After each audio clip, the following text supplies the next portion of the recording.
অহা 9 মাৰ্চত চেম্পিয়নছ ট্ৰফিৰ ফাইনেলৰ মহাৰণ সমুখ সমৰত ভাৰত আৰু নিউজিলেণ্ড ডুবাই আন্তঃৰাষ্ট্ৰীয় ষ্টেডিয়ামত হাই ভল্টেজ মেচ পাকিস্তানে আয়োজন কৰা ICC চেম্পিয়নছ ট্ৰফি 2025 অহা 9 মাৰ্চত অন্ত পৰিব ডুবাই আন্তঃৰাষ্ট্ৰীয় ষ্টেডিয়ামত আয়োজক দেশ হৈও ফাইনেলৰ মেচ অনুষ্ঠিত কৰিব নোৱাৰিলে পাকিস্তানে সেমিত ভাৰতৰ হাতত অষ্ট্ৰেলিয়াৰ পৰাজয়ৰ পাছতে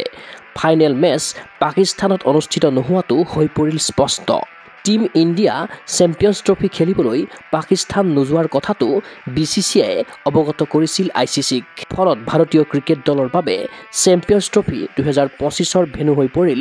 ডুবাই আন্তঃৰাষ্ট্ৰীয় ক্ৰিকেট ষ্টেডিয়াম চেম্পিয়নছ ট্ৰফিৰ দৌৰৰ পৰা আঁতৰি অহাৰ পাছত পাকিস্তানৰ সমৰ্থকে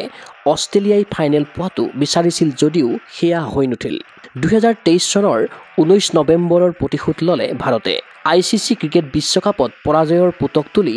অষ্ট্ৰেলিয়াৰ বিপক্ষে চেম্পিয়নছ ট্ৰফিৰ ছেমিফাইনেলত ভাৰতে সাব্যস্ত কৰে ঐতিহাসিক বিজয় অষ্ট্ৰেলিয়াই প্ৰথমে বেটিং কৰি ভাৰতৰ নিয়ন্ত্ৰিত বলিঙৰ স্বত্তেও 264 ৰান স্ক'ৰ কৰিবলৈ সক্ষম হয় 2023ৰ বিশ্বকাপত 100 ৰানেৰে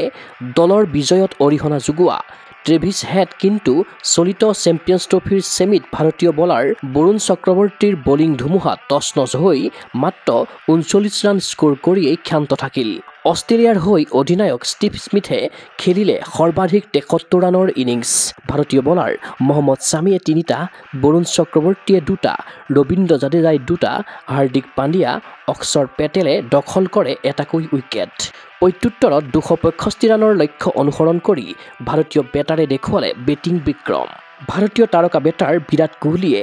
98টা বলৰ বিপৰীতে কোবালে 84 ৰান সেইদৰে শ্ৰেয়াছ আয়াৰৰ বেটৰ পৰা আহে 45 run wicket keeper batter KL ৰাহুলৰ অপৰাজিত 42 অলৰাউণ্ডাৰ হাৰ্দিক পাণ্ডিয়াৰ 28 অক্ষৰ পেটেলৰ 27 ৰবীন্দ্ৰ জাদেজাৰ অপৰাজিত 2 ৰানৰ সহায়ত 48.1 অভাৰতে বিজয় লক্ষ্যত উপনীত হয় ৰোহিত বাহিনী ইফালে পাকিস্তানৰ গাদাফি ষ্টেডিয়ামত বুধবাৰে অনুষ্ঠিত দ্বিতীয়খন ছেমিত মুখামুখি হ'ল নিউজিলেণ্ড আৰু দক্ষিণ আফ্ৰিকা নিউজিলেণ্ডৰ কেন উইলিয়ামছন আৰু ৰাচিন ৰবীন্দ্ৰৰ শতকেৰে দক্ষিণ আফ্ৰিকাক বান্ধি দিলে 363 ৰানৰ বিজয় লক্ষ্য কিন্তু নিৰ্ধাৰিত 50 অভাৰত 9টা উইকেট হেৰুৱাই 312 ৰানতে থমকিল টেম্বা বাবুমা বাহিনী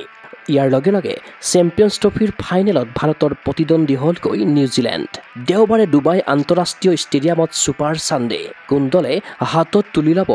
ICC চেম্পিয়নছ ট্ৰফিৰ বিজয়ী ট্ৰফি অপেক্ষা মাথোন অহা 9 মাৰ্চলৈ নিউজ ডেস্ক ৰিপৰ্ট গগো স্পৰ্টছ এনি